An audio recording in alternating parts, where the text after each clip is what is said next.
राहुल प्रकाश, वापस ईडी दफ्तर पर सभी की नजरें, क्योंकि राउस एवेन्यू कोर्ट में पेशी होनी है। कुछ वक्त का पता चल पाया, कब तक निकल सकती है ईडी की टीम केजरीवाल को लेकर?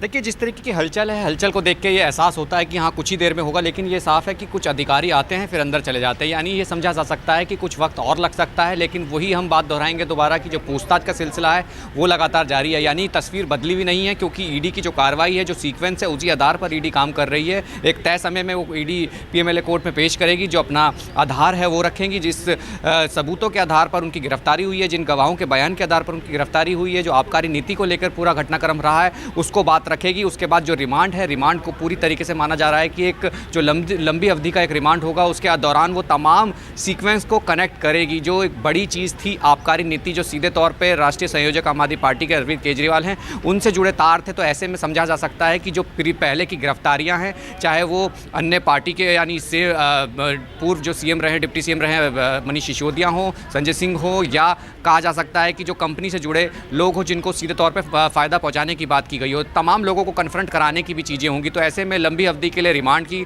जो है वो कोशिश की जाएगी। तैयारियां लगभग पूरी हैं, लेकिन ये समझा जा सकता है कि ईडी दफ्तर के बाहर हलचल जैसे कल रात को भी थी, आज भी है। ये कहा जा सकता है कि दिल्ली के कई इलाकों में ऐसी सराउंडिंग्स में भारी सुरक्षा बल को तैनात किया गया है। जगह जगह चेकिंग पॉइंट्स बनाए गए, खासकर इस वजह से कि जब यहाँ से उनको लेके जाया जाएगा तो कहीं कार्यकर्ता आम आदमी पार्टी के जो तमाम है वो ना पहुँच जाए। तो ऐसे में एक रूट तैयार किया गया है, पूरे रूट मैप के जरिए उनको कोर्ट ले जाया जाएगा, पेशी कराई जाएगी। तो संभवतः यही है कि अब तक की जो तमाम तस्वीरें हैं ईडी दफ्तर से, अगर हम ईडी दफ्तरों की नज़रों से बात करें, यहाँ से जो हम देख पा रहे हैं कि कुछ ही समय का वक्त है, उसके बाद उनको यहाँ से ले जाया जाएगा। जो प्रोसेस होता है ईडी का, वो रेगुलर प्रोसेस है, उसी प्रोसेस के आधार पर कोर्ट में पेश किया जाएगा। जी ठीक है। अब क्योंकि नजरें अब पूरी तरह से राउस एवेन्यू कोर्ट पर आ टिकी है, विमल कौशिक लगातार मेरे सहयोगी बने हुए हैं। तो विमल, राउस एवेन्यू कोर्ट में किस वक्त तक पेशी होनी है, कब तक यहाँ ईडी की टीम पहुंच सकती है केजरीवाल को लेकर? कुछ क्लियर, कोई टाइमिंग को लेकर?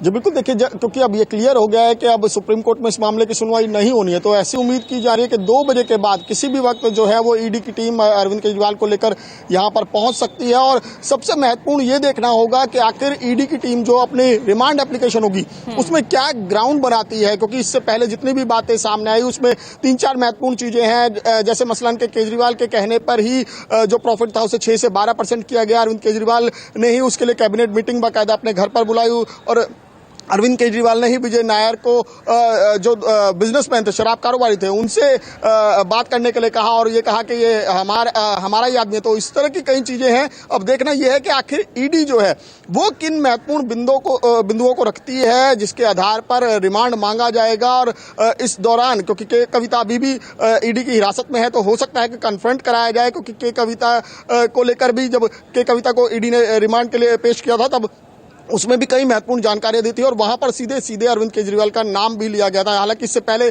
जितनी बार भी मनीष सिसोदिया को लेकर या संजय सिंह को लेकर बातें कही, उसमें अरविंद केजरीवाल का डायरेक्ट नाम कहीं नहीं था। लेकिन उसके बाद जैसे जैसे जांच इन्वेस्टिगेशन ईडी की आगे बढ़ी, उसमें सीधे तार कहीं ना कहीं अरविंद केजरीवाल से जुड़ते दिखाई दिए। इन्हीं चीजों को आधार बनाकर ईडी की टीम जो है वो यहां पर रिमांड के लिए एप्लीकेशन लगाएगी, और उम्मीद है कि 14 दिन का रिमांड मांगा जाएगा। वो अदालत के ऊपर है कि वो कितने दिन का रिमांड दे। लेकिन दूसरी तरफ इस राउस एवेन्यू कोर्ट की मैं तस्वीरें आपको दिखा दूं एक बार फिर से। अब से कुछ देर पहले यहाँ पर ये माता सुंदरी रोड है, यहाँ पर जो आम आदमी पार्टी के कई कार्यकर्ता पहुंच गए थे, प्रोटेस्ट करने लगे थे, जिसके बाद इस पूरे रोड को भी बंद कर दिया और पुलिस ने तमाम कार्यकर्ताओं को यहां से हिरासत में लिया। और पूरे रोड के इस चारों तरफ की मैं तस्वीरें दिखाऊं। देखिए, ठीक सामने जो राउस एवेन्यू कोर्ट है उसका गेट नंबर 4 है, 5 है, और हर जगह पुलिस की ऐसे ही प्रॉपर बैरिकेडिंग है।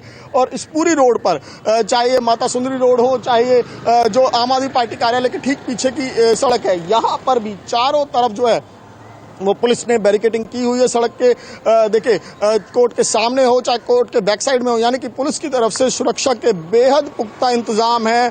पुलिस की तरफ से तैयारियां पूरी हैं। अब ईडी की टीम जो है वो रिमांड एप्लीकेशन तैयार कर रही है, और उसके लिए बाकायदा सुबह से ही अरविंद केजरीवाल से जो सवालों की एक लंबी फहरिस्त ईडी ने बनाई है, वो लगातार सवाल पूछे जा रहे हैं। और जो जानकारी मिल रही सूत्रों से कि अरविंद केजरीवाल फिलहाल ईडी को सहयोग नहीं कर रहे हैं, जो सवालों के जवाब वो गोलमोल तरीके से दे रहे हैं या ठीक है। जवाब देना नहीं चाहते, तो इस तरह की बातें आ रही है। अब देखिए चलिए, ईडी कोर्ट ठीक है में आकर विमल, चाहता विमल आप बने रहिएगा। इस बीच देखिए एक बड़ी खबर सामने आ रही है, उसका रुख कर लेते हैं। बड़ी खबर इस वक्त की आपको बता दें